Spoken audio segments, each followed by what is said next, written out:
Welcome to PEFA Syokimau, the home of success. I am your host, Bishop Paul Munyiri. Do you know that leadership is the main factor that determines the success or failure of an organization? Today, I want us to look at how leadership influences the success of an organization where all other organizations are failing. My topic today is strategic leadership. Strategic leadership is very necessary in an organization during these modern times where we find that there are so many challenges and difficulties that make all organizations very hard for them to be able to operate. We see that we are living in modern times when changes are keeping on coming at a very high speed, and it becomes very difficult for organizations to be able to predict their future and strategically position themselves. And that is why it is very important that we have a strategic leadership that is able to position the organization at a place that it can be able to succeed. What are some of the changes that are taking place in our environment? One is the technological changes that are taking place very, very fast in the whole world. The information superhighway exposes all the people and organizations to the changes in new ways of doing things, new skills, new information, new methods, and all kinds of changes that are affecting all organizations. For those that are in Christian ministry, we are finding that the information that we are having now to all the Christians through the YouTube, through the Facebook, through the internet, whenever we have a church at any location, they compete with other churches that are all over the world. Their believers are able to access the information that is coming from all over the world. When a choir in our church, they are singing, they're supposed to always remember that they are singing to people who have access to singing that is there in the best of the churches in the whole world. When a pastor stands on a Sunday morning to preach, he's supposed to remember that he's preaching to a congregation who have been listening to the best of preachers from all over the world. When one is doing business in their own locality, they're supposed to always remember that they are selling and serving people, customers, who have access to so many other people that are offering the same kind of services or products. Today, we find that through the internet, people are able to buy things online, and those people that are doing that kind of a business are even willing to come and bring the services and the products that they are selling to the doorsteps of the people. Today we are talking about electronic money transfers through mobile transfers, whereby people are able to buy their services and products to people that are far away, even at the comfort of their homes. Today we are finding people have new ways of doing whatever they do. Another change that we see is a change in the taste and the preferences of the people. You find because of the new times that you are living in, the things that people used to prefer, they used to like a few weeks, a few months, a few years ago, today they no longer want them. They want the new things.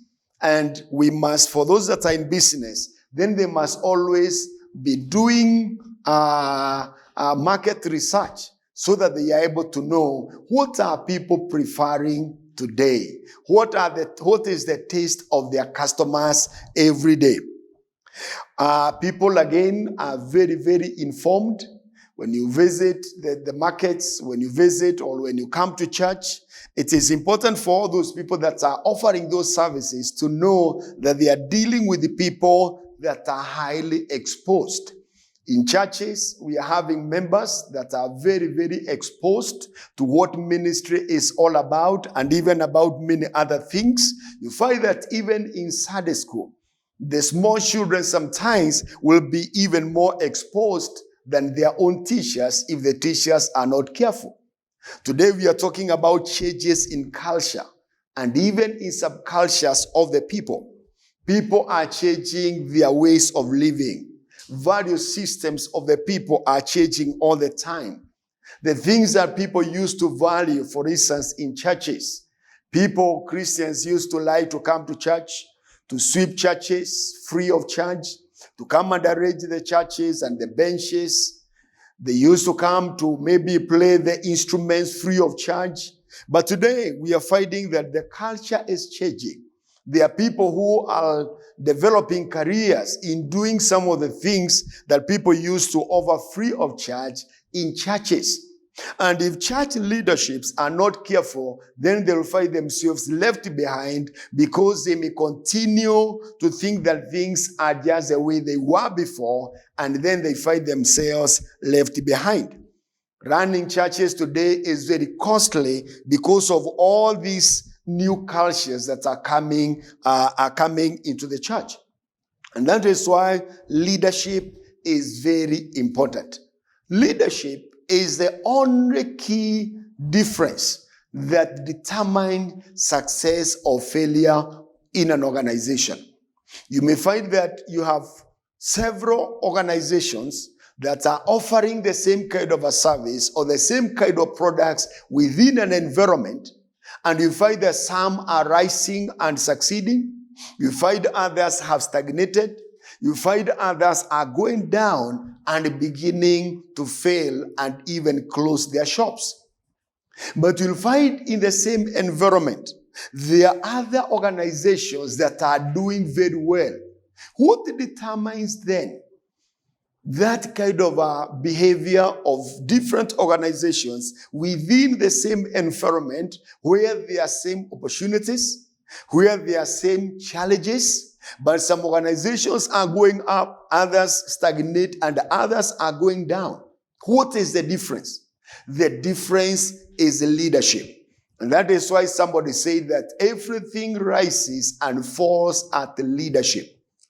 It is the leadership that will determine whether an organization will go up, will stagnate, or will go down in the same environment where other organizations are succeeding.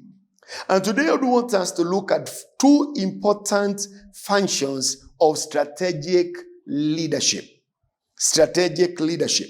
What is that? What does a strategic leader do to make sure that the organization gets an advantage in the environment where they are competing with other organizations? The number one strategic function of leadership is that the leaders help an organization to adapt to new realities in an environment. A leader who is strategic, they'll be able to help the organization to adopt itself, to adjust itself and cope with the changes and the new realities that are coming in their environment in which they operate in. And this is where now leaders are supposed to possess the ability to see and to know things that take place in their environment that other people do not see. A strategic leader is able to see things in their environment that other people do not see. A strategic leader has the intuition power that enables them to be able to sense, to be able to see in the hidden eye of intuition things that other people do not see. At the natural level, they call it intuition. For those that are spiritual, we could call it discernment of the spirit, so that we are able to tell what is happening, sometimes even without all the facts. Intuition is the ability to know something using feelings rather than considering the facts. It is a strong feeling that something is true, even though one cannot be able to explain why. You can be able to know the direction that the environment is going. You can be able to tell the changes that are coming even before they have come. And that is why strategic leadership is very important. Through intuition, leaders are able to predict the future of their environment even before it comes. And then they are able to position their organization at a competitive advantage. When all the other organizations are doing things as normal, when you have a strategic leader, you have a strategic pastor, you have a strategic bishop, you have a strategic manager in an organization as the main leader, they are able to predict how tomorrow will be. And then they position their organization strategically to be able to adopt and to be able to compete with other organizations in a good way or in a strong way for the survival and the development of the organization. Dr. John Maxwell says that leaders are readers. Leaders are readers. And leaders are readers of a number of strategic things that help them to help the organization to adapt to the new changes and the new realities in their environment of operation. Number one, leaders are readers of their situations. They are able to see and to learn, to become aware of what is happening in their environment. They are able to sense when things are good and even when things are not good. They are able to know the situation even before they have all the facts. And that is why we would call it intuition leadership. Being or having the ability to tell things before they happen. Leaders are also readers of threats. They are able to see what is the trend of things, what is happening in the business world, what is the trend in particular areas, and they read those trends, and then they are able to tell how tomorrow will be even before it comes. When you look at other people, the followers, they focus on the current work, the current tasks, the current goals, and the current projects. But for a strategic leader, he is able to see the broader picture, the big picture of things. They look into the years and the decades of what will be happening tomorrow. A leader is able to discern where their organization is heading to. They're able to tell where the organization is, where it will be tomorrow, and where it shall be even in years to come. A strategic leader who has the ability to discern and to have the intuition power, then they are able to see the opportunities and the challenges in their environment in advance even before they come. And these are the kind of leaders that will help their organizations to keep moving forward even when there are challenges in the environment. They are able to go ahead of the people. They are able to tell how the threats will be tomorrow even before they have come. Leaders are also readers of their resources. They are easily able to see their resources that are available to them, and they can be able to tell how the resources they have, whether human resources, whether financial resources, whether the equipment and the machineries that they have, whether every kind of a resource that they have, and they are able to see it and to see how best can they use it in the organization at the different timings and the different situations that are coming in an organization. Leaders are good readers of their resources. They can tell what they have. They are able to see the ability and the capacity of the resources they have that other people are not able to see. Leaders are also readers of people. Through intuition, they are able to sense the best way to position every person, positioning and placing people where they are. They are able to, through intuition, be able to tell things about people, what is happening among the people, even things that are not necessarily visible with the physical eye. They are able to tell when people are motivated. They are able to tell when people do not have the morale to work. They are able to tell when there is momentum of growth. They are able to tell when things are not going right with the people. They are able to look at the people and they can tell that people are dissatisfied or they are satisfied. And because of this, they are able then to influence the people to do the right thing at the right time for the common good of the organization, because they are good readers of the people. Leaders are also readers of themselves. A good leader, they read themselves, they know themselves, they understand themselves, and they know how to deal with themselves in a very honest way. They can be able to tell their strengths. They can be able to tell their weaknesses. They know the skills they have. They know the black spots in their lives where maybe they're not able to know exactly, and they'll be ready to rely on other people to tell them about themselves in those blind spots where they are not able to know themselves. And in the areas of weakness, then they are able to bring people closer to themselves who have abilities in the areas of their weakness, and they depend on such people to help them to run the organization and to do things in the organization where they are weak. These kind of leaders who are able to read themselves, they are good because they are able to take care that they do not hinder the progress of their own organization. Many a time you'll find that leaders, if they are not careful, they may become the hindrance to themselves. They may sabotage the growth and the progress of their own organizations. They become the barriers, they become the hindrances, and they begin to destroy the organization without even knowing.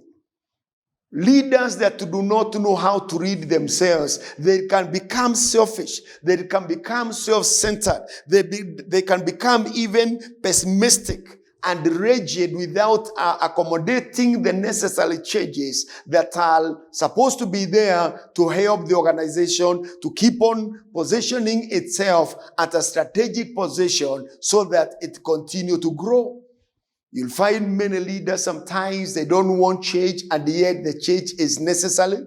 You'll find some people who sometimes, because of self-interest, selfish interest of their own, becoming a hindrance to the growth and the progress of the organization, where they begin to work for their own good other than the good of the whole organization.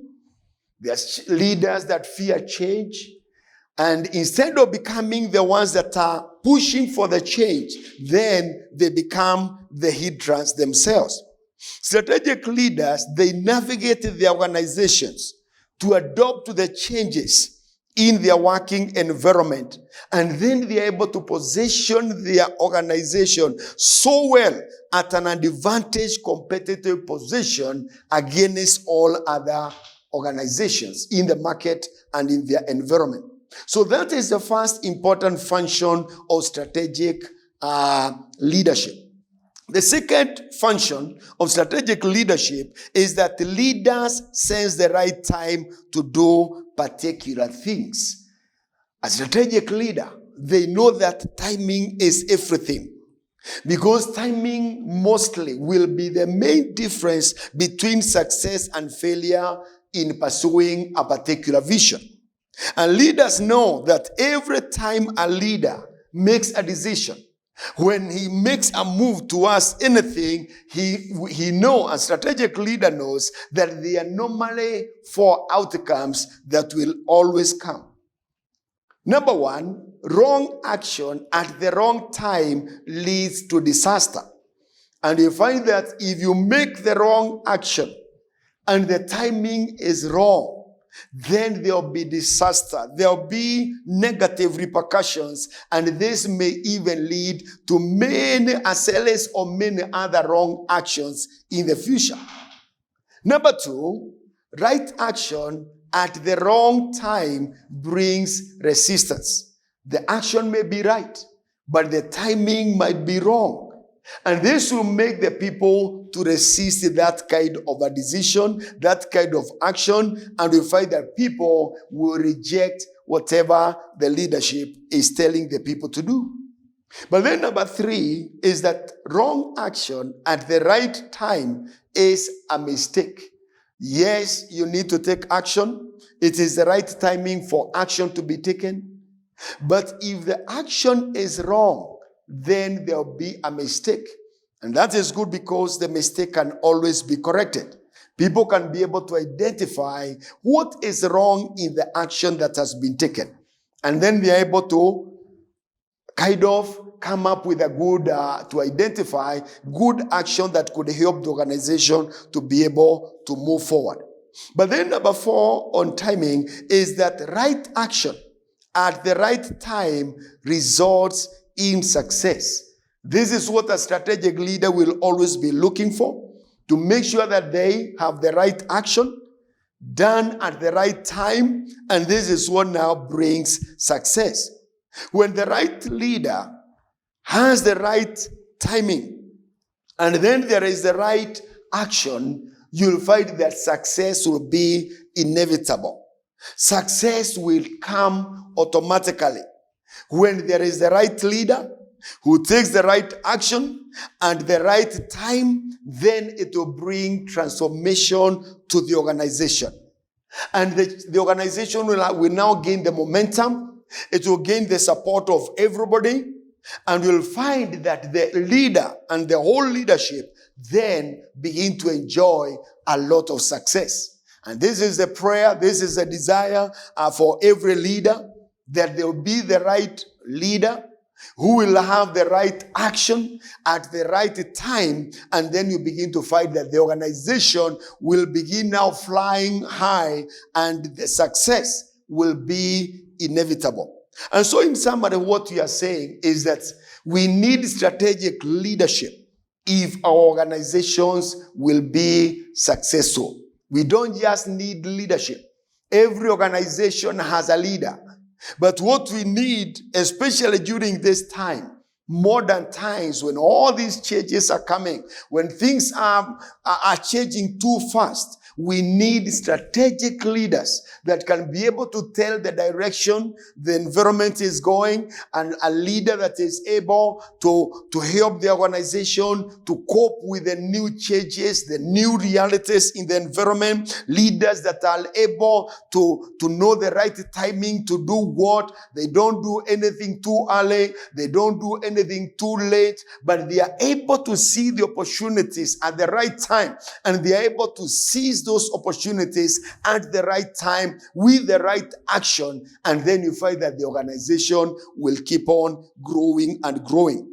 And so as I close, I want to say that strategic leadership is what every organization needs at this time. And so I want to close there. Thank you so much for listening. May the Lord bless you. Shalom. Until next time, my name is Bishop Paul Munyiri. May the Lord bless you.